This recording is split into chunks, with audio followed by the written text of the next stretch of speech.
Bom dia a todos os irmãos presentes. Bom dia àqueles que nos acompanham pela internet, Facebook. Graças a Deus por esse domingo maravilhoso que Deus nos proporciona reunirmos e cultuarmos o nosso Deus. Todos sois bem-vindos. Convido os irmãos a colocarem seus telefones no silencioso ou desligá-los para evitarmos qualquer interrupção durante o nosso tempo de comunhão. E juntos vamos falar o nosso versículo do ano.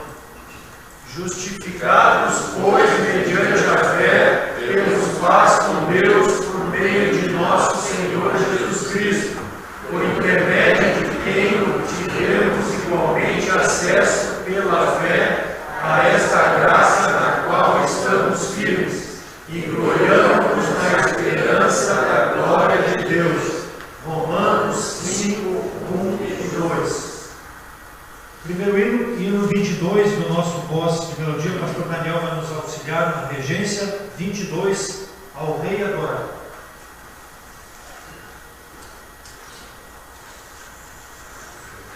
Bom dia, vamos cantar hino 22, ao Rei adorado.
Bem, obrigado pelo auxílio do pastor. Vamos a Deus numa palavra de oração. Oremos.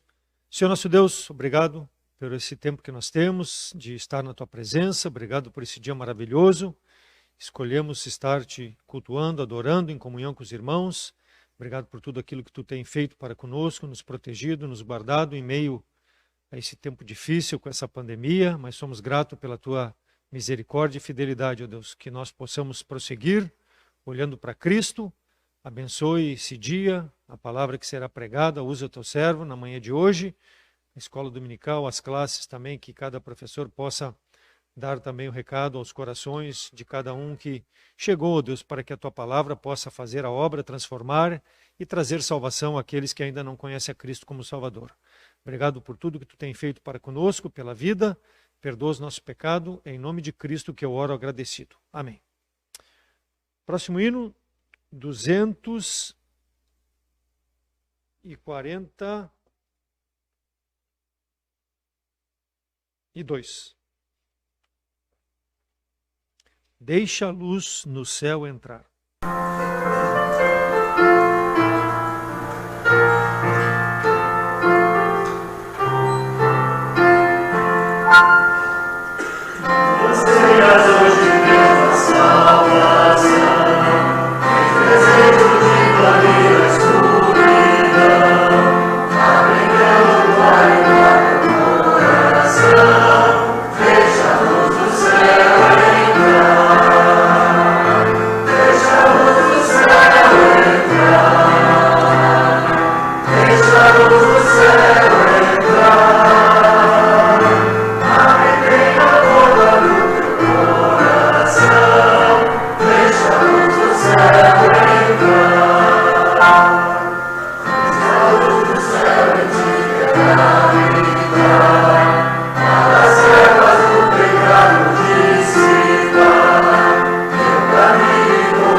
Deus, vamos fazer a leitura da palavra de Deus, aqueles que podem ficar em pé, por gentileza.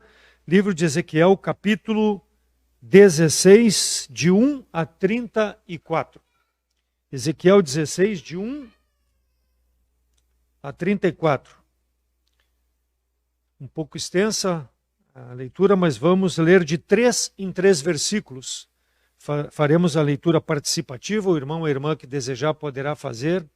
Eu lerei os 3 primeiros e depois de 3 em 3 até o versículo 34. A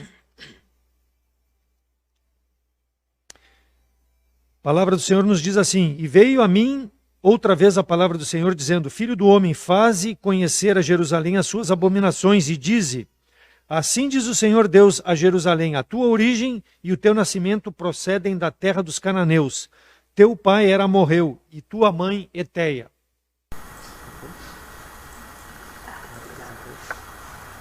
E quanto ao teu nascimento, no dia em que nasceste não foi cortado um vivo, nem fosse lavada com água, para te limpar, nem tampouco fosse esfregada com sal, nem o volta com faia. Ninguém se apiedou de ti para fazer alguma dessas coisas. Compadecido de ti, porém, fosse lançada fora no campo, pelo novo de ti no dia que nascestes. E passando eu por ti, vi-te banhado no teu sangue, e disse: Ainda que estás no teu sangue, vivo. Sim, disse: Ainda que estás no teu sangue, vivo. Eu te fiz crescer como uma planta do campo. Tu cresceste, te desenvolveste, e te fizeste uma joia das joias. Teus seios se formaram e teus cabelos cresceram, mas estavas nua e descoberta. Passei por ti e te vi, e eis que teu campo era templo de amor. E estendi meu manto sobre ti, e cobri tua nudez. E te jurei e fiz uma aliança contigo. O Senhor Deus diz: E tu te tornastes minha. Eu te lavei com água, eu te limpei do teu sangue e te ungi com óleo.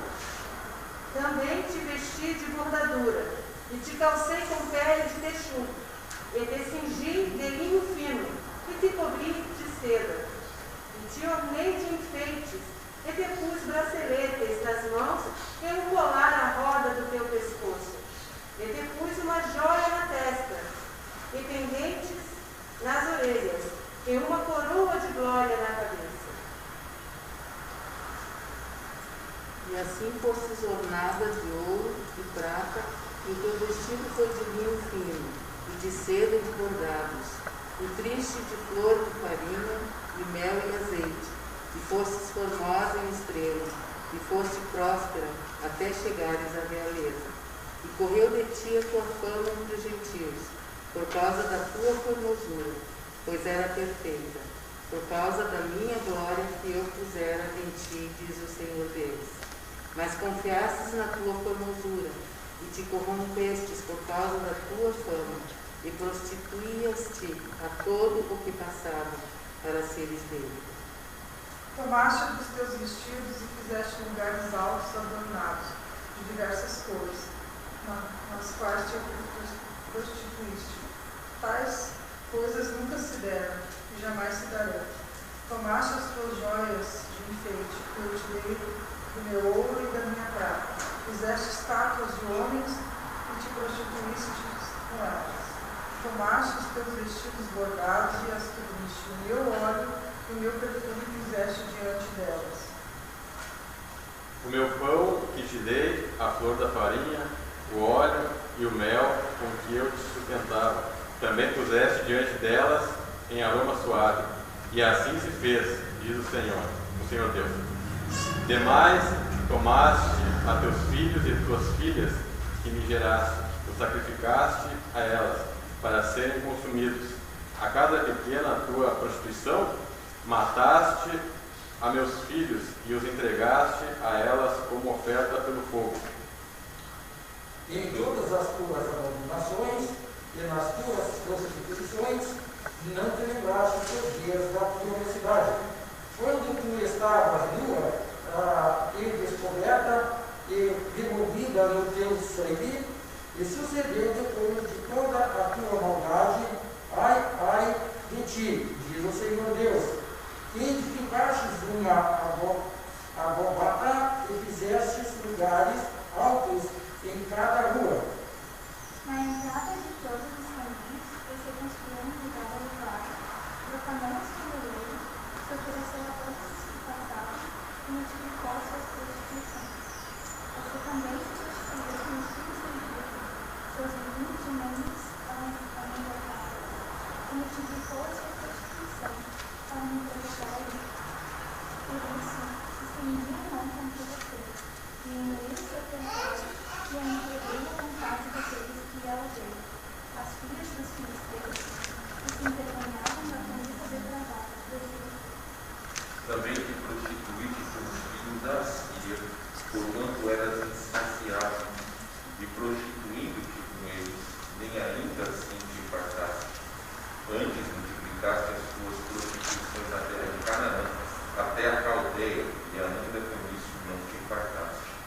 Quão fraco é o teu coração, diz o Senhor Deus, fazendo tu todas essas coisas, só próprias de meretrizes estará. Edificando tu a tua abóbada ao canto do teu caminho, fazendo o teu lugar alto em cada rua. Nem fostes como a meretriz, pois desprezaste a paga. Foste como a mulher adúltera, que em lugar do seu marido recebe os estranhos. A todas as meretrizes dão paga, mas tu dás os teus presentes a todos os teus amantes, e lhes dás presentes para que venham a ti de todas as partes pelas tuas prostituições. Assim que contigo sucede o contrário das mulheres nas tuas prostituições, pois ninguém te procura para prostituição, porque dando a tua paga e a ti não sendo dada a paga, fazes o contrário. Amém? Podem assentar-se, irmãos. Graças a Deus pela presença de todos, aqueles que nos acompanham pela internet. Vamos lembrar os nossos avisos, nossos compromissos. nossos cultos presenciais, escola dominical como temos hoje pela manhã, 9 horas, e o culto vespertino às 18 horas. Cultos presenciais e também transmitidos pela internet.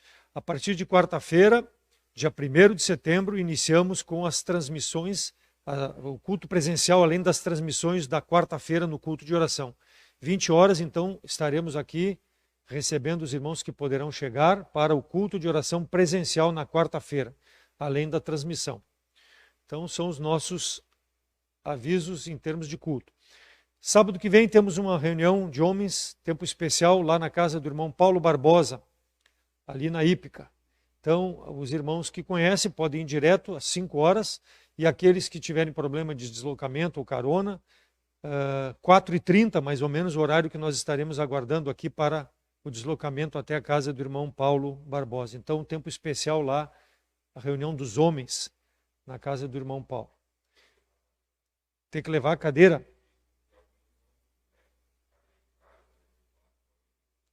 Ok, então temos que levar uma cadeira de praia, quem tiver, senão a igreja estará providenciando aqui para aqueles que não tenham condição. Depois é só avisar o pastor para que se coloque depois no carro, para que tenha a condição de todo mundo ficar bem acomodado. Então são os nossos anúncios. Bem-vindo a todos os irmãos. Não temos, acho que, ninguém que nos visita, todos são de casa. Obrigado pela presença de todos. Vamos cantar o nosso último hino, 351, Asas qual águias.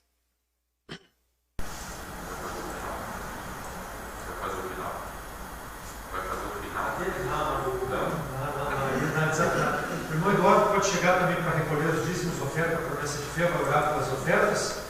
E enquanto o irmão vai estar recolhendo, depois da oração, nós vamos cantar. O pastor queria fazer o final, mas aí de amanhã cedo é meio complicado, né? Vamos só cantar o tradicional. Oremos. Senhor Deus, amado Pai, lhe damos graças, Senhor, pela salvação, pela comunhão. Pedimos, Senhor, que o Senhor assim trabalhe em nosso coração, para que nós possamos receber a mensagem que vem do Senhor, e pedimos, Pai, que o Senhor nos ajude a colocar em prática sobre as nossas vidas, que venha de agrado ao Senhor. Lhe damos graças por esse tempo, pedimos que o Senhor assim o abençoe tudo que vai ser aplicado nessa manhã.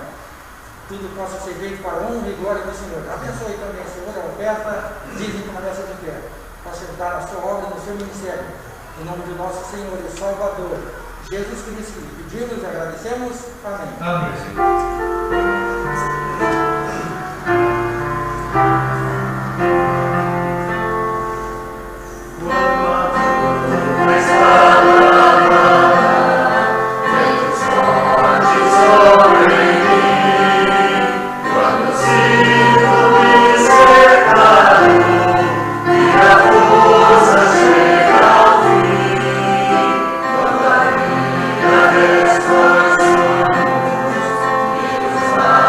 Yes.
difícil e ainda pego o sol aqui, refletindo aqui, fiquei bem...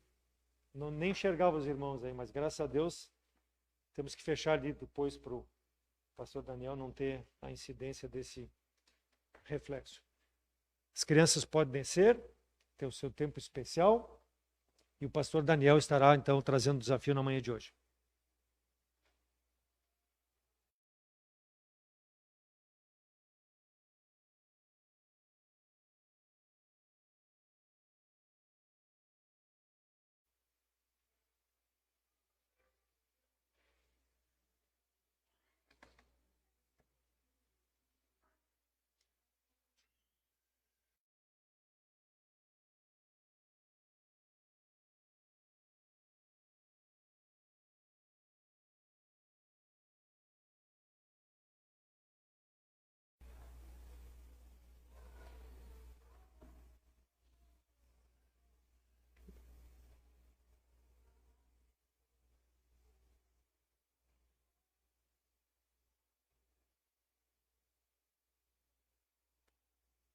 Bom dia, irmãos. Que bom estarmos aqui para mais uma vez falarmos da palavra de Deus, podemos compartilhar um pouco do que Deus tem nos ensinado e do que Ele tem falado aos nossos corações nos últimos tempos, né? Fico feliz mais uma vez de poder compartilhar das Sagradas Escrituras com cada um dos irmãos aqui presentes, também daqueles que nos assistem pela internet. Sempre que a gente vai fazer uma coisa nova na vida, ou qualquer coisa, não precisa ser necessariamente nova, né? A gente sempre tem uma porção, uma quantidade de expectativas que estão ali reservadas, né, naquilo que a gente está fazendo. Eu lembro que, há um tempo atrás, eu estava com a minha medicação meio estranha ali, não estava muito efetiva, e eu tive que tomar muito cuidado com toda a alimentação que eu tinha para justamente não ter nenhum sobressalto, alguma coisa assim que pudesse vir a me deixar passando mal. E eu estava lá em São Paulo com meus familiares e a gente saiu para fazer coisas e no final do passeio a gente foi no shopping para lanchar. E aí tem aquela praça de alimentação gigante, e assim, proporcionalmente os shoppings lá também são maiores do que os shoppings daqui. Então as praças de alimentação também são maiores do que a praça de alimentação que aqui nós temos. E aí tinha muitas opções, né? Então eu já, obviamente, descartei todas aquelas lanchonetes que a gente já sabe, né? Que tem aquelas fotos tão bonitas dos lanches, mas que os lanches são tão feios na vida real. Então eu descartei todas essas. E eu encontrei lá num cantinho uma lanchonete que tinha uns hambúrgueres diferentes, né? Era uma lanchonete mais numa pegada vegana, mas também não era 100% vegana, mas era mais naturalista, vamos dizer assim. E aí eu encontrei um tal de hambúrguer de salmão. Eu pensei, puxa vida, salmão, tá aí. Peixe bom, ômega 3, vai fortalecer meu coração, vai ser uma coisa legal para eu comer. E aí eu pedi o hambúrguer de salmão, e eu já gosto de salmão, né, comendo grelhadinho ele e tal. E aí fiquei naquela expectativa, né, vi a foto do sanduíche, fiquei na expectativa de sentir o sabor dele, né. E aí, quando eu abri a caixinha, eu olhei que ele era muito parecido com a fotografia, o que aumentou ainda mais a minha expectativa, porque eu sempre tive aquela frustração de quando comer um lanche, a fotografia era muito melhor do que o lanche em si. Mas na primeira mordida que eu dei naquele hambúrguer, eu entendi por que eu não encontro hambúrguer de salmão em qualquer lugar, porque é ruim demais. O gosto era seco, era muito ruim. Mas aí eu comi, né? Pobre não pode jogar comida fora, né? E aí eu comi, mas comi com a força do ódio, de ter gastado dinheiro com uma coisa tão ruim como aquilo, né? Então todos nós temos expectativas na nossa vida, né? Mas a pandemia, eu acredito que ela mudou um pouco o cenário do que nós vemos como expectativas para o futuro. Eu tenho feito algumas entrevistas lá na escola, porque a gente está atrás de um professor novo. E uma das perguntas que eu faço, porque é meio de praxe essa pergunta, é onde é que a pessoa consegue se enxergar daqui a 5 anos. E eu percebi que da época que eu comecei a trabalhar em 19 lá na escola para agora, pós-pandemia, essa resposta se tornou extremamente mais complicada das pessoas me dizerem, sabe? As pessoas falam, pois é tão imprevisível o futuro, e é verdade. O futuro se tornou mais imprevisível do que ele sempre foi. As pessoas não têm certeza do próximo dia, da próxima semana, do próximo mês. Tudo está muito imprevisível. Uma pesquisa que foi feita com jovens e adolescentes mostrou que não somente as pessoas que pegaram Covid estão doentes, mas as pessoas que estão vivendo hoje em dia estão doentes. Porque uma pesquisa feita com esses jovens e adolescentes constatou que 1 em cada 4 jovens e adolescentes considera a possibilidade do suicídio como algo muito bom para se livrar da Covid. E são duas coisas que têm pegado isso.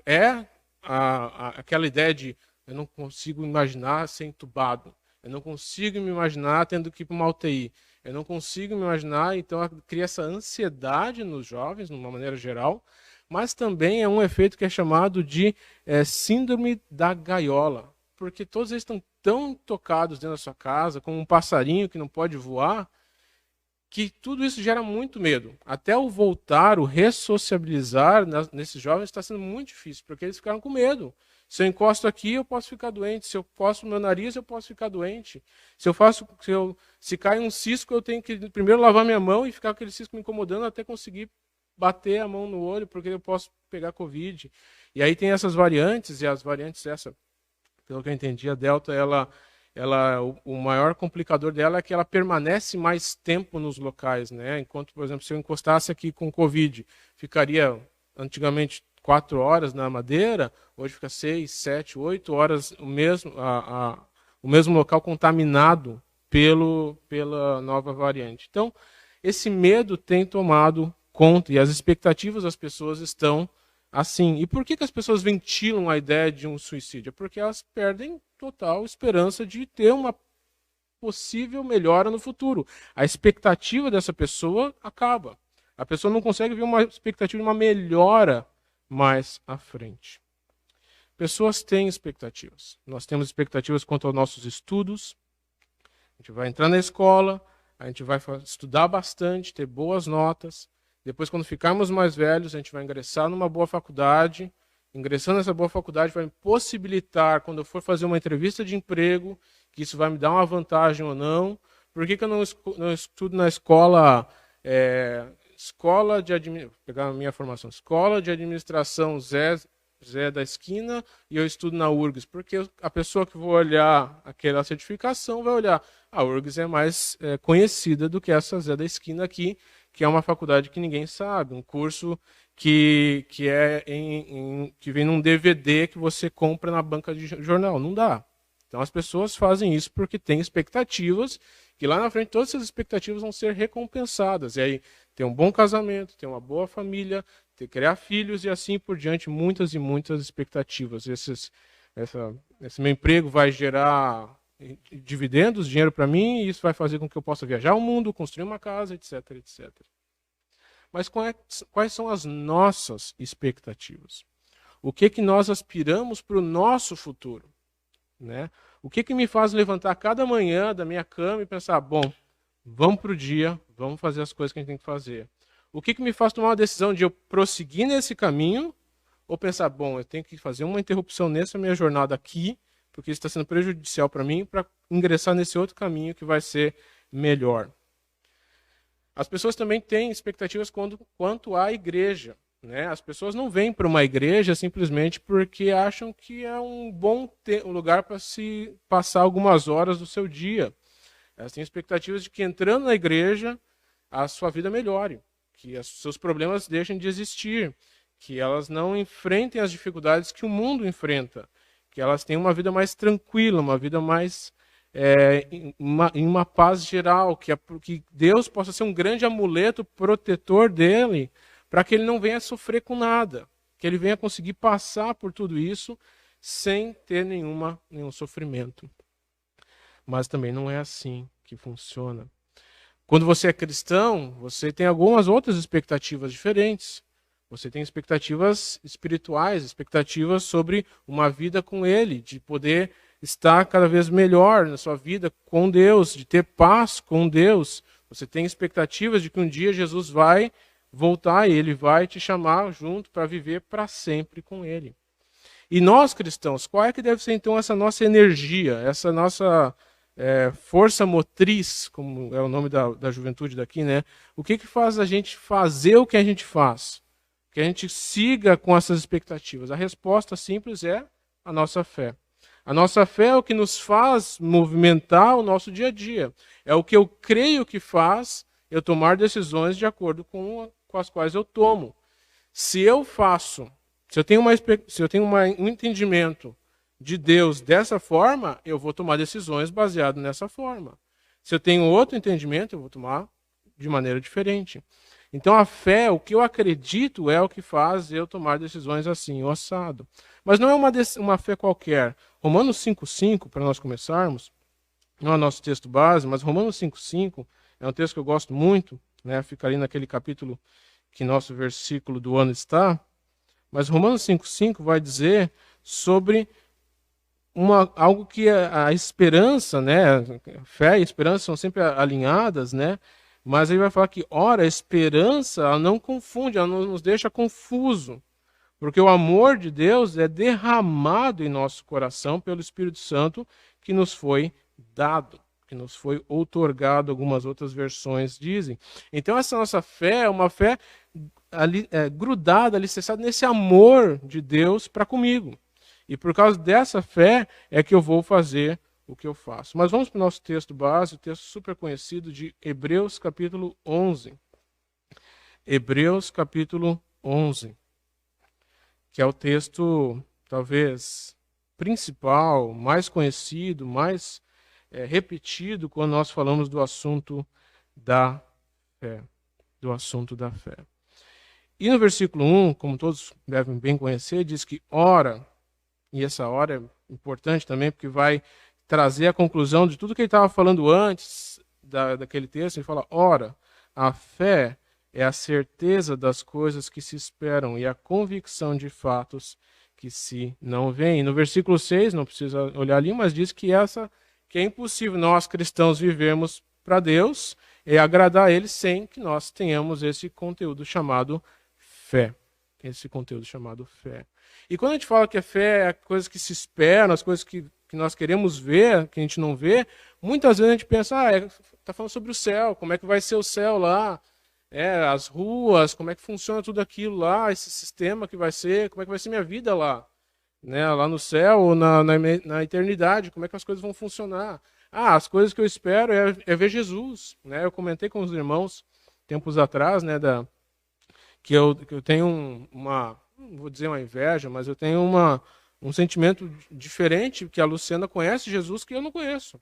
Sabe? Na plenitude, na beleza, na forma mais magnífica que ele pode existir, ela já conhece. Então, essa é uma expectativa que eu tenho, que ela já pôde realizar. Como é que Deus é, como é que funciona todo o sistema, como é que, sabe, essas coisas todas. Mas a gente vê claramente que essa fé que aqui está sendo falada, ela não é uma fé só pensando no tempo futuro, naquilo que eu não consigo ver hoje com os meus olhos. Mas é também alicerçada numa fé que me afeta o meu dia a dia. É uma fé que afeta o meu viver hoje, no presente, em vista do que vem vir. Não é uma fé de só ficar olhando para frente, né? Os meus pais sempre me ensinaram que quando eu caminho, eu não posso caminhar só olhando para frente. Por quê? Porque a gente sabe que nas ruas tem coisas que a gente não deveria pisar e, infelizmente, as pessoas não cuidam do passeio público da maneira como deveria ser cuidado. Então, se eu andar só olhando para frente, eventualmente eu vou acabar pisando em alguma coisa que eu vou me arrepender muito de não ter olhado. Então, nós temos que olhar para frente, sim, mas também tendo os olhos fitos num futuro mais breve, num futuro mais curto. E isso vai afetar. O versículo 2 vai falar que, pois pela fé os antigos obtiveram bom testemunho. Então não era pela fé do que eles acreditavam, no que iria acontecer no futuro só, mas a fé exercida no tempo presente, no dia em que eles viviam. Então se a fé ela é a certeza das coisas que se esperam e a convicção dos fatos que se não veem, as perguntas que nos cabem nessa manhã é: o que você espera e o que você quer ver? O que você espera e o que você quer ver? E antes de nós falarmos um pouquinho sobre isso, nós vamos a Deus em oração. Deus querido, obrigado por essa manhã.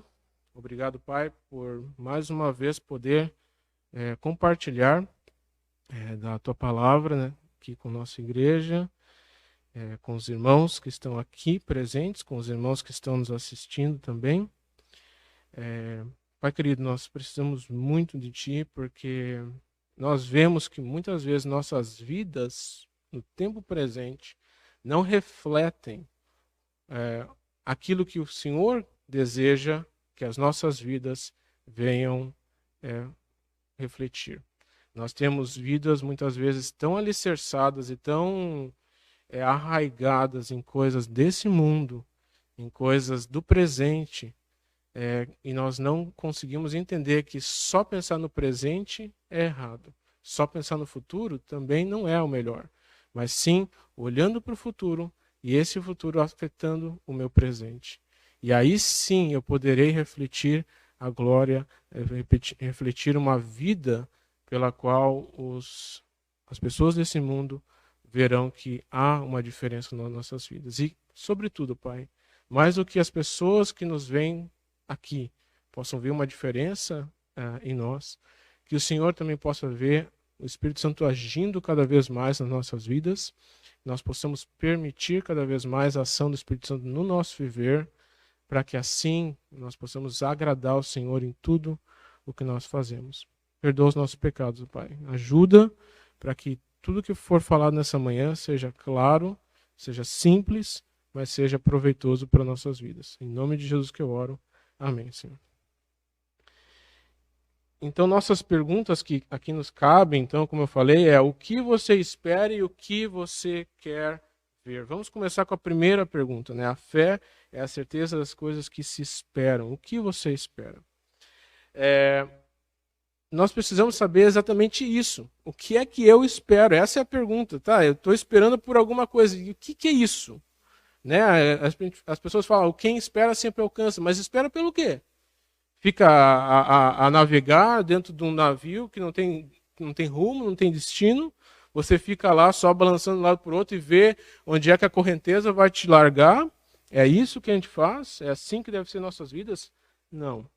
Então, nossas vidas, elas precisam ter um rumo, um norte, um direcionamento. A bússola vai sempre apontar para a direção que a gente tem que navegar. E a gente tem que saber para onde é que isso quer nos levar, onde é que isso vai nos levar.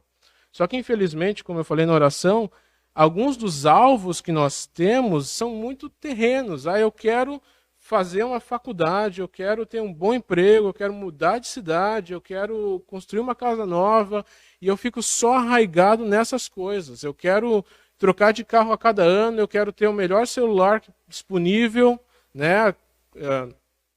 Não tem pecado em nenhuma dessas coisas em si. Eu tenho um aluno agora que ele tem uma condição de vida melhor, e eu falei, você mudou de celular de novo? Ele falou, Eu falei, qual que era o seu celular antigo? Era o iPhone 11 Pro Max, eu acho que era o nome do celular dele, uma coisa assim, que é umas 8 mil, qualquer coisa, o valor do celular. E aí ele trocou por um iPhone 12. Qual era a necessidade dele? Nenhuma de trocar. Mas é porque é isso que o mundo dita. Você precisa estar sempre com a última coisa, com o melhor telefone, com as melhores roupas, com o melhor isso, melhor aquilo, melhor tudo. Mas, de novo, Deus não é contra essas coisas. Ele não diz que a gente, como eu não sou desse mundo, nada desse mundo eu devo ter. Então eu não vou comprar uma casa, eu não vou comprar um carro, eu não vou fazer nada disso porque eu não devo ter. E não é assim que funciona. Se você for comigo para Jeremias 29, você vai ver que o povo ele estava passando por um momento muito difícil na vida deles lá, em que eles tinham sido exilados, eles estavam longe do país deles, eles estavam extremamente depressivos, tristes, né? Eles não tinham motivação de vida, basicamente, para o seu dia a dia. E Deus fala, não é assim que funciona. Não é porque a situação da sua vida não está legal que você tem que agora abandonar tudo. Você tem que entrar num buraco, num barril, que nem o Chaves fazia, e se isolar do mundo. Não. Você tem que fazer parte da sociedade. É normal isso. No versículo 5 ali de Jeremias 29, Deus vai falar claramente, ele pediu para que o profeta fosse a todos os exilados que o versículo 4 é importante para dar o contexto. Assim diz o Senhor dos Exércitos, o Deus de Israel, a todos os exilados que eu deportei de Jerusalém para a Babilônia. Ou seja, o contexto da nossa vida não é um acaso sem medidas. É um Deus que controla soberanamente todas as situações e que aqui está dizendo, sabe por que vocês estão na Babilônia? Não é porque Nabucodonosor era muito forte. Sabe por que vocês estão na Babilônia? Não é porque o exército de vocês era incapaz de se defender. Vocês estão na Babilônia porque eu fiz vocês irem à Babilônia. Eu sou aquele que conduziu vocês para lá. Então agora prestem atenção. Já que fui eu que coloquei vocês aí, nessa situação de completa tristeza e caos aos seus olhos, ouve bem o que eu quero que vocês façam. Versículo 5. Edificai casas e habitai nelas. Plantai palmares e comei o seu fruto. Tomai esposas e gerai filhos e filhas. Tomai esposas para vossos filhos e dai vossas filhas a maridos. Para que tenham filhos e filhas, multiplicai-vos aí e não vos diminuais. Procurai a paz da cidade para onde eu vos desterrei, e orai por ela ao Senhor, porque na sua paz vós tereis paz. Porque assim diz o Senhor dos Exércitos, o Deus de Israel, não vos engane os vossos profetas que estão no meio de vós, nem os vossos adivinhos, nem deis ouvidos aos vossos sonhadores, que sempre sonham segundo o seu desejo, porque falsamente vos profetizam eles em meu nome. Eu não os enviei, diz o Senhor. Assim diz o Senhor. Logo que se cumprirem para a Babilônia 70 anos, atentarei para vós outros, e cumprirei para convosco a minha boa palavra, tornando a trazer-vos para este lugar. E eu sei que pensamentos tenho a vosso respeito, diz o Senhor, pensamentos de paz e não de mal, para vos dar o fim que desejais. Então me invocareis, passareis a orar a mim, e eu vos ouvirei. Buscar-me-eis e me achareis quando me buscardes de todo o vosso coração. Então Deus está dizendo claramente, olha, nós, igreja, também aqui Israel no caso, mas nós, igreja, nós devemos fazer a nossa vida acontecer nesse mundo. A gente tem que ter casa, a gente tem que fazer as coisas, a gente tem que plantar. Ele fala plantar pomares, ele não fala plantar hortaliça, porque pomar demora tempo para gerar fruto. Né? Você não pega um pé de laranja, coloca lá, e em poucos meses você vai começar a colher suas laranjinhas. E mesmo que comece lá com um pezinho pequenininho, que vem umas 4, 5 ali nas primeiras vezes, ele vai crescer, crescer, crescer, até ficar uma árvore frondosa e dar muito fruto. E aí você pensa, eu vou investir numa coisa que vai passar, porque muitas pessoas pensam nisso, eu não vou fazer as coisas nessa vida, porque Deus já falou que ele vai vir aqui, vai limpar com tudo isso aqui, tudo que está estabelecido vai ser destruído, por que eu vou investir aqui? Não é assim que funciona. Não é essa a ideia. Enquanto nós estamos esperando, nós não devemos nos abster de estarmos participando da sociedade. A questão é como é que eu faço isso. E como é que eu devo fazer isso? De acordo com o que o próprio Senhor Deus está fazendo aqui. Ouvindo a sua palavra. Assim diz o Senhor. É ouvindo a palavra de Deus constantemente e não sendo enganado pelos adivinhos, pelos sonhadores, pelos que falam segundo os seus próprios desejos, mas ouvindo a verdade da palavra, é assim que eu devo conduzir a minha vida enquanto eu espero. O errado não é ficar focado só no presente, sem esquecendo-nos de que realmente importa. Se esperamos errado, o que nós podemos fazer para as coisas certas? Fundamentar a nossa palavra. É isso que diz lá em Hebreus. Voltando lá para Hebreus 11, só para eu não perder meu contexto aqui. Hebreus capítulo 11, ele fala que a fé é a certeza das coisas que se esperam. Então, ela é a certeza, ou também outras versões falam que ela é o fundamento das coisas que se esperam. A coisa mais importante, fundamento. Sabe, os reformadores, eles falavam assim que o elemento essencial da fé não era conhecimento. O elemento fundamental da fé não era uma certeza.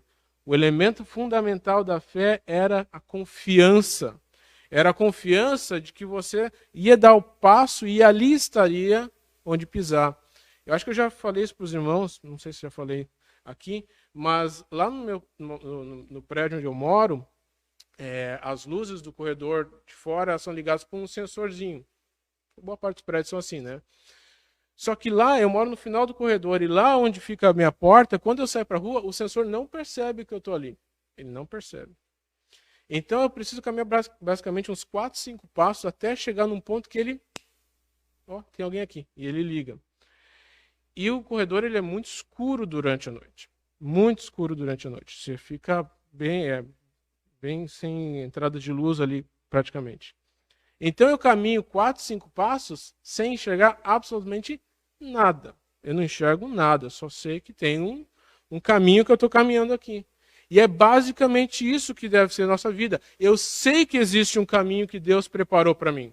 Eu sei que existe isso. E mesmo se eu não enxergo esse caminho agora, eu sei que Ele está me guiando nesse caminho. Né? Uma atividade que eu lembro lá na época da faculdade, ali no IPA, que eu uma vez presenciei, foi... esqueci o nome agora do curso das pessoas, mas a atividade é a seguinte: você vendava o seu colega e você tinha que conduzir ele pelo IPA. E quem já foi no IPA sabe, ele não é uma escola muito regular, assim, ela tem vários lugares ruins para se caminhar. Aquela pessoa que estava com a venda, ela não tinha noção nenhuma de por onde é que ela estava. Né? Até a gente ouvia, às vezes, perguntando, tá, onde é que tu tá? E a pessoa, eu devo estar na frente da lancheria por causa do barulho dos talheres. Eu devo estar perto da biblioteca por causa disso, tarará, pelo barulho da árvore, tarará. E às vezes tinham noção do que estava acontecendo, mas eles não enxergavam onde eles estavam, porque era uma questão de criar empatia por aquele que não tem a capacidade de enxergar. Mas eles confiavam que alguém estava conduzindo eles. Mesmo que eles não enxergassem, eles estavam confiando que alguém estava conduzindo eles. E nesse caminhar, confiando em quem estava conduzindo eles, eles prosseguiam. E assim deve ser a nossa vida.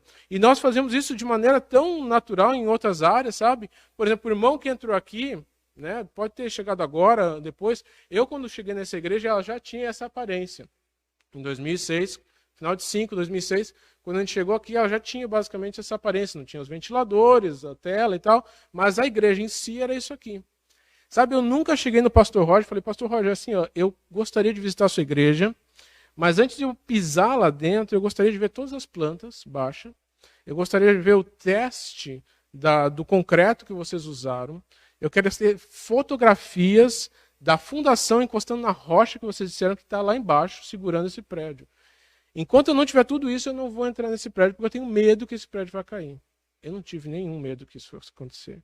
Eu tinha fé de que alguém atestou, que o engenheiro que era responsável falou, olha, pode ir lá, nada vai acontecer. Inclusive, até onde eu saiba, todas as paredes da igreja elas podem ser destruídas e o prédio vai ficar intacto, porque as colunas, as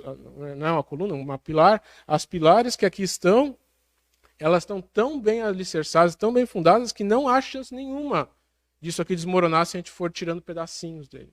É tudo muito firme, tudo muito sólido. E assim também tem que ser a nossa vida. Mesmo que eu não enxergue as coisas que estão por vir, eu tenho convicção, certeza absoluta de que Deus está me guiando, de que Deus está me levando. E o que é que eu então tenho que esperar na minha vida? Para que eu possa então ter essa vida diferente, para que eu possa no dia a dia hoje estar conduzindo a minha vida de uma forma que Deus se agrade. Vai comigo agora para 2 Pedro. 2 Pedro, capítulo 3. 2 Pedro, capítulo 3. Qual é a resposta para que eu possa esperar de uma maneira sábia? Uma maneira sábia enquanto eu estou aqui nessa terra. Como é que eu espero, então, dessa maneira que vai agradar a Deus? Versículo 9. 2 Pedro, capítulo 3. 2 Pedro 3, 9 diz: não retarda o Senhor a sua promessa, como alguns a julgam demorada.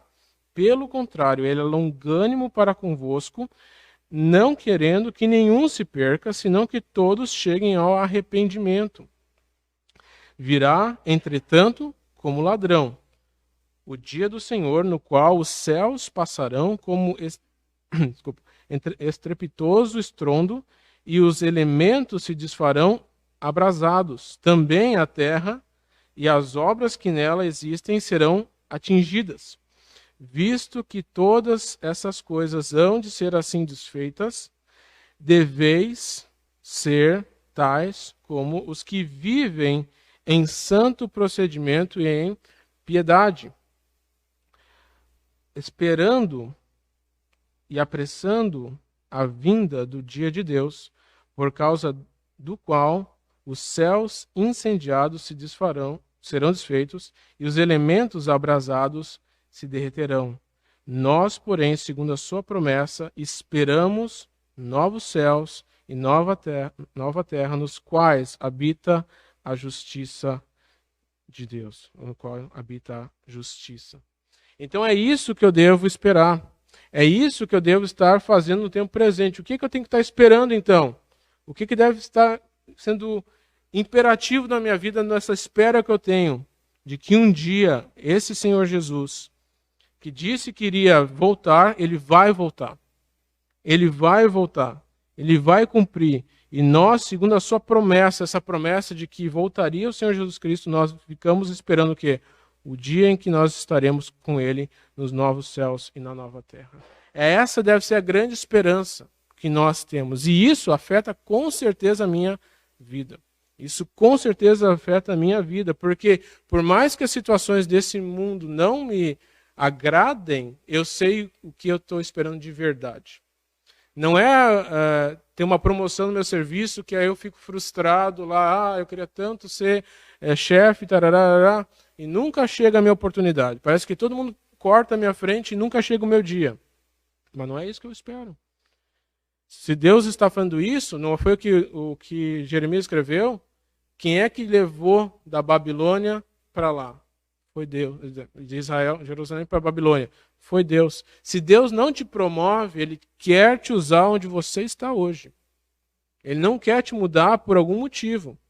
Se você faz entrevista de emprego, atrás de um serviço, e Deus ainda não te concedeu, Deus ainda está te mudando para que você possa finalmente ter a capacidade de ser a pessoa que Ele quer no momento que Ele quer na vida das pessoas que lá estarão. Era a convicção nossa de que todos os dias, os 30 dias que nós passamos no hospital, era porque Deus queria que nós estivéssemos lá. Até hoje. Eu falo eventualmente com uma enfermeira aqui, uma técnica ali, e uma delas recentemente falou: Daniel, esses dias nós estávamos conversando sobre vocês. E eu pensei, puxa vida, passa tanta gente no hospital e as pessoas lembrarem, dias depois, de nós. Isso mostra que nós podemos, enquanto lá estivemos, fazer diferença na vida dessas pessoas. E nossa oração, de verdade, é que isso não seja só, puxa, como eles eram legais, como eles eram uma família unida, como eles eram amorosos uns com os outros, mas, como eu falei no dia que a Lu faltou, e a equipe que eu falei nela se abraçou a mim literalmente, todos aqui assim ao meu redor, e eu falei: vocês precisam conhecer o nosso Deus. Vocês precisam saber quem Ele é. Vocês precisam não somente ver uma vida diferente, mas saber o porquê essa vida é diferente. E quem faz essa vida diferente. Se forem cumpridas, isso vai afetar o meu dia a dia. Segunda coisa que nós devemos fazer é o que nós esperamos ver. Mais uma vez, essa situação que nós estamos vivendo ontem, né, eu tive a oportunidade de, pela primeira vez, voltar à igreja onde o seminário da Luciana era. E sempre que eu faço alguma coisa pela primeira vez de novo, é um momento muito difícil, porque aí vem uma carga muito grande de lembranças, né? Mas foi muito bom poder ver os irmãos lá, conversar com os colegas dela, né? Ver que todos já conseguiram concluir suas tarefas, estão aguardando agora revisões para poder ter certeza de que tudo está pronto, né? Tem um irmão lá que é muito querido nosso, Edson. Ele trabalha numa igreja lá num bairro em São Leopoldo, chamado Feitoria. Mas ele também cuida de um sítio lá na Lomba Grande. E foi muito animador ouvir ele falando, eu não sei se você sabe, mas a gente começou um novo trabalho no sítio na Lomba Grande. Eu falei, é isso, está crescendo. Essas pessoas estão se formando para fazer a igreja expandir o conhecimento, e quando a gente fala igreja, não o nome de igreja batista, mas mais pessoas poderem conhecer a Cristo e a igreja, o corpo aumentar. É isso, graças a Deus, porque pessoas que estudaram, que se prepararam, estão fazendo a obra prosperar. É isso que nós devemos ter no nosso dia a dia. E o que nós devemos ver? Muitas pessoas falam, como é que Deus pode ser tão bom e permitir que vocês estejam vivendo o que vocês estão vivendo? Onde é que está o bom Deus nesse contexto? Era muito fácil, quando a Lu melhorou, eu lembro que antes do pastor viajar, ele conversou comigo, e o estado de saúde dela tinha tido um progresso muito, muito bom, muito bom.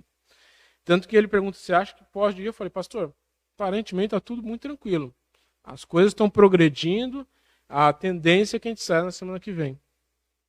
E aí Deus mudou tudo, e aí tudo aconteceu como aconteceu. E as pessoas perguntam como é que pode haver amor de Deus nesse contexto. Como é que pode você enxergar Deus, dizendo que Deus ainda te ama? Eu consigo ver tantas vezes e tantas coisas, sabe? Desde o como aconteceu, quando aconteceu, por que aconteceu, o que Ele não permitiu a gente fazer, o que Ele permitiu a gente fazer, sabe? Tudo faz muito sentido para mim, sabe? Coisas que depois a gente poderia ficar se culpando, ou poderia ficar com remorso, e Deus fez tudo de uma maneira muito, muito, muito perfeita. Muito perfeita. Porque sabe, o dia já estava estabelecido, né? O Salmo 139, 16 fala que quando Deus nos viu criatura informe, Ele no seu livro escreveu todos os nossos dias. Então isso já estava pronto. É só nós não sabíamos disso, né? Mas a gente pode ver o amor de Deus em tudo, em absolutamente tudo isso. E minha expectativa agora é de verem frutos acontecendo em virtude de tudo que nós estamos vivendo. Mas como é que eu sei que realmente existe amor de Deus para comigo? Onde é que eu enxergo o amor de Deus? Não é porque a Lu não morreu nos nossos braços enquanto tomava banho, que era uma possibilidade. Não é nisso que eu vejo o amor de Deus. Eu vejo o amor de Deus, de novo, naquele capítulo que a gente começou, de Romanos 5. Porque a prova de amor de Deus não é uma prova de amor pelo que Ele me dá. A prova do amor de Deus não é uma prova do que Ele faz na minha vida, as coisas que Ele vem me dando, mas claramente a prova de amor de Deus é, versículo 8, mas Deus prova o seu próprio amor para conosco pelo fato de ter Cristo morrido por nós, sendo nós ainda pecadores. Isto é a prova de amor de Deus. Nada do meu contexto atual é a prova do amor de Deus. A prova do amor de Deus na minha vida é a verdade de que um homem perfeito, Deus encarnado, ter habitado entre nós, ter vivido uma vida completamente perfeita para poder ser o substituto meu naquela cruz, e ao Ele fazer isso, Ele se tornar o meu Salvador, e isso quando eu não tinha absolutamente nada para oferecer a Ele em troca, e continuo não tendo nada para oferecer isso. Então, nenhuma coisa do meu redor, do meu dia a dia, se meu carro tá bem, não está bem, se eu estou com dor de cabeça, não estou, isso não é prova do amor de Deus para comigo. A prova do amor de Deus para comigo é essa certeza de que Cristo morreu por mim, sendo eu ainda pecador. Tendo eu completamente sendo o maior inimigo que Ele poderia ter. Então as circunstâncias não modelam essa minha vida. Ele é um Deus soberano sobre toda e qualquer situação. Ele sabe sempre o que vai acontecer. E os irmãos têm que entender que quando a gente prega para todo mundo, né? Então tem que dar alguma coisa para que os jovens também peguem. Se o Homem de Ferro confiou no Doutor Estranho, que viu 14.605 resultados diferentes do futuro, e ele falou que tinha uma chance de vencer, e aquela era a única chance, e ele confiou nele, como é que eu não vou confiar no Deus, que tem um único plano? E esse único plano é perfeito, e que cada coisa que ele estabeleceu está sendo cumprida exatamente como ele disse que seria. Se uma coisa tão besta assim nos faz perceber que existem confianças em seres, em elementos, que teoricamente viram o futuro e mostraram o que vai acontecer, como é que eu não vou confiar no Deus que escreveu o livro do Apocalipse, que é um nome muito feio, né? Mas o livro da revelação, para que nós pudéssemos saber o que queria acontecer no futuro e confiar nele. E saber que ele disse, olha, eu vou voltar, eu vou fazer assim, eu sou o caminho pelo qual vocês devem andar.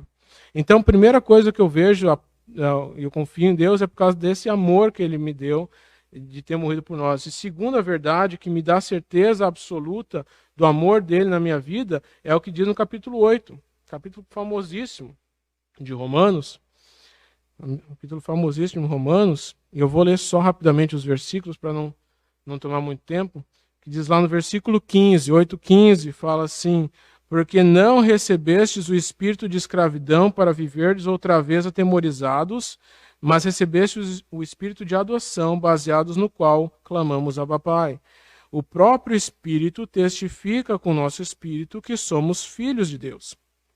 Ora, se somos filhos de Deus, somos também herdeiros, herdeiros de Deus e co-herdeiros com Cristo. Se com ele sofremos, também com ele seremos glorificados.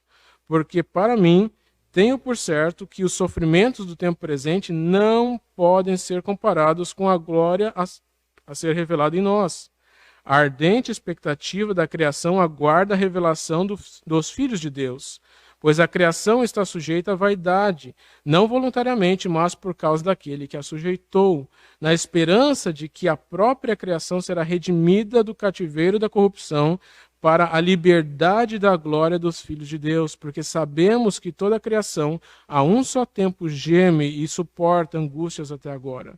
E não somente ela, mas também nós que temos as primícias do Espírito, igualmente gememos em nosso íntimo, aguardando a adoção de filhos, a redenção de nosso corpo, porque na esperança fomos salvos. Ora, a esperança que se vê, olha só que coisa interessante, a esperança que se vê não é esperança, pois o que se vê, o que alguém vê, como espera? Mas se esperamos o que não vemos, com paciência o aguardamos. Também o Espírito semelhantemente nos assiste em nossa fraqueza, porque não sabemos como orar como convém. Mas o mesmo Espírito intercede por nós sobremaneira com gemidos inexprimíveis. E aquele que sonda os corações sabe qual é a mente do Espírito, porque segundo a vontade de Deus é que ele intercede pelos santos. Sabemos que todas as coisas cooperam para o bem daqueles que amam a Deus, daqueles que são chamados segundo o seu propósito. Porquanto, aos que de antemão conheceu, também os predestinou para serem conformes à imagem de seu Filho, a fim de que ele seja o primogênito entre muitos irmãos. E aos que predestinou, a esses também chamou, e aos que chamou, a esses também justificou, e aos que justificou, a esses também glorificou. Que diremos, pois, à vista dessas coisas? Se Deus é por nós, quem será contra nós? Aquele que não poupou o seu próprio Filho, antes por todos nós o entregou, porventura não nos dará graciosamente com ele todas as coisas? Quem intentará acusação contra os eleitos de Deus? É Deus quem os justifica. Quem os condenará é Cristo Jesus, quem morreu antes, quem ressuscitou, o qual está à direita de Deus e também intercede por nós. Quem nos separará do amor de Cristo? Será a tribulação, a angústia, a perseguição, ou fome, ou nudez, ou perigo, ou espada? Como está escrito: por amor de ti somos entregues à morte todo o dia. Somos considerados como ovelhas para o matadouro. Em todas essas coisas, porém, somos mais do que vencedores por meio daquele que nos amou. Porque eu estou bem certo de que nem a morte, nem a vida, nem os anjos, nem os principados, nem as coisas do presente, nem do porvir, nem os poderes, nem a altura, nem a profundidade, nem qualquer outra criatura poderá nos separar do amor de Deus que está em Cristo Jesus, nosso Senhor. O que é que você espera ver? Se você espera ver o amor de Deus evidenciado em coisas palpáveis dessa vida, você está claramente oposto ao que disse, porque se a gente espera o que nós podemos ver, o que a gente está esperando na verdade? Mas nós esperamos o que nós vemos e com paciência nós esperamos. Essa espera aqui de Hebreus 11, né, essa questão de querer ver alguma coisa é um olhar fixo.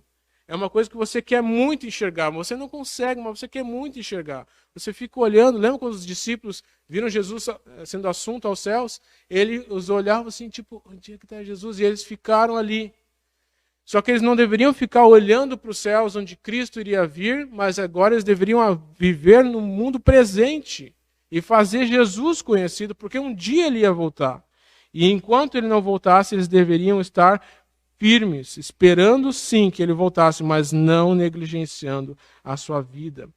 Filipenses capítulo 3, versículo 20 fala: porque a nossa pátria não está aqui, mas está nos céus, de onde também aguardamos o Salvador, o Senhor Jesus Cristo. E é lá que o meu olhar tem que estar, nesse novo céu, nessa nova terra, naquilo que João tentou descrever com seus olhos. Ele foi o único homem que, enquanto aqui na terra esteve, teve a oportunidade de ver a eternidade. Nenhum de nós vai ter isso mais. Nenhum de nós vai ter isso na nossa vida. Mas nós não devemos, então, agora esperar num stand-by, numa maneira ali sem atividade. Ah, porque Cristo vai voltar, então eu fico esperando aqui quietinho no meu cantinho. Não. O meu olhar voltado para os céus é o que me faz esperar Ele com isso, com tudo isso. E é tão óbvio no nosso dia a dia, eu vou concluir rapidamente aqui, porque, por exemplo, se eu vou viajar para fora, né? O que eu faço enquanto eu não viajo para fora? Eu já faço todo o projeto da viagem. Se é um país que não fala a minha língua, eu já até começo a fazer umas aulinhas para poder viajar, para que quando eu estiver lá eu possa falar exatamente como as pessoas que lá estão. E nós cristãos que dizemos que estamos esperando Cristo voltar e morar lá no céu, nós não estamos nos preparando para estar lá. Nós não estamos aprendendo a língua de lá. Nós estamos falando como qualquer uma pessoa desse mundo. Mas se vocês foram ressuscitados juntamente com Cristo, buscai as coisas lá do alto, onde Cristo vive, assentado à direita de Deus. Pensai nas coisas lá do alto e não nas que são daqui da terra, porque morrestes e a vossa vida está oculta juntamente com Cristo em Deus. Quando Cristo, que é a nossa vida, se manifestar, ou seja, quando eu finalmente puder vê-lo, então vós também sereis manifestados com Ele em glória. Enquanto eu espero, meus olhos, o que eu quero ver Cristo agindo na minha vida. E ao Ele agir na minha vida, eu fico olhando constantemente. E esse olhar fito no meu Salvador, como vai falar no capítulo 12, que nós devemos manter nosso olhar no autor e consumador da nossa fé. Isso vai afetar a minha vida hoje. Você, como cristão que aqui está, você tem evidenciado essa espera na sua vida? As pessoas conseguem ver que você vive uma vida diferente aqui na terra, por causa dos valores que você tem eternos, mas também uma vida que é desapegada às coisas desse mundo. Sabe? Desapegar das coisas que você tem. Se eu tenho um carro hoje e não tenho, tanto faz. É Deus que me deu, Deus que tira. Se eu tenho essa situação na minha vida e não tenho, tanto faz. É Deus que me dá, é Deus que me tira. Como é que está a sua caminhada? Porque se você estiver alicerçado em qualquer uma dessas coisas desse mundo, quando elas são te tiradas, você vai parar de fazer. Você vai parar de andar, você vai parar de seguir, mas nós não estamos com o olhar nessas coisas. Nossa fé, a esperança que nós temos é firmada no próprio Senhor, e nada nesse mundo, nem profundidade, nem altura, nem dor, nem doença, nada disso vai nos separar desse amor. Nada disso vai nos arrancar esse amor que nos foi dado por ele ter morrido no nosso lugar, sendo nós pecadores, e é assim que nós devemos proceder enquanto aqui vivemos. Esses são os valores que nós devemos ter no nosso lar, no nosso dia a dia, no meu trabalho, na minha sociedade, na minha vizinhança. A maneira como eu falo, como eu me expresso, tudo deve refletir isso. E assim Deus vai ser honrado e glorificado, porque nós cremos na palavra dele. Nós não andamos por evidências, por provas palpáveis, nós andamos por fé e pela fé que nós agradamos o nosso Deus. Que Deus nos ajude a seguir e a andar dessa forma, esperando, sabendo o que nós esperamos e com um olhar fito nas coisas que nós realmente devemos ter o nosso olhar. Vamos orar. Pai querido, obrigado por tua palavra. Obrigado, Jesus, porque tu és a verdade. E nós podemos ter certeza absoluta das coisas que nós estamos vivendo. Nada, absolutamente nada é por acaso. Tudo o que o Senhor permite, todas as coisas da nossa vida têm propósito. E como cristãos, nosso desejo deve ser seguir ao Senhor. Às vezes a gente não vai entender, mas a gente vai continuar seguindo. Porque é em Ti que nossos olhos estão fitos. É em Ti que nossa esperança está. Nos ajuda, Pai, a termos verdadeira fé. Não fé profissional. Não fé nem profissional nem profissional. Mas realmente uma fé verdadeira em Ti. Nós oramos gratos por tudo. No nome do Senhor Jesus Cristo. Amém, Senhor.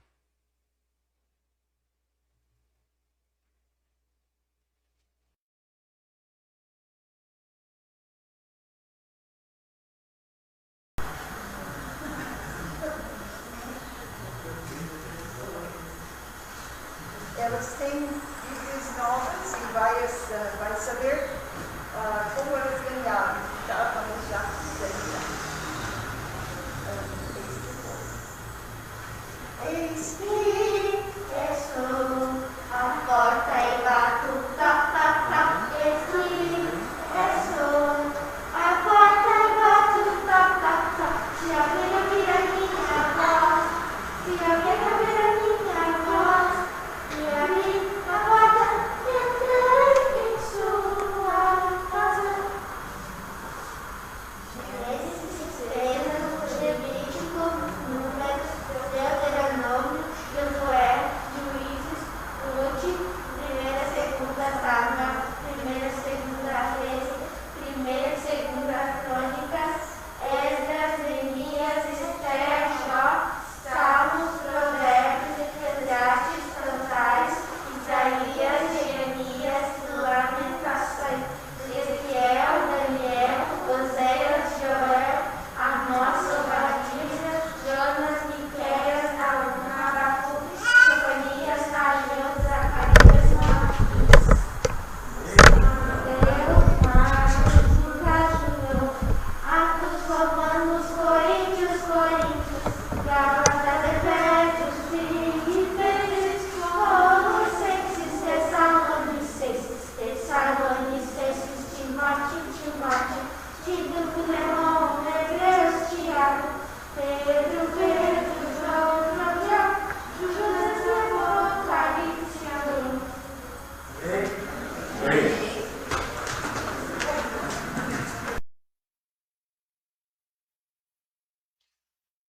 Muito bem. Falar para a irmã Kimberly começar a ensinar esse corinho para os adultos também, né? Infelizmente, muitos acabam esquecendo os livros da Bíblia aí, então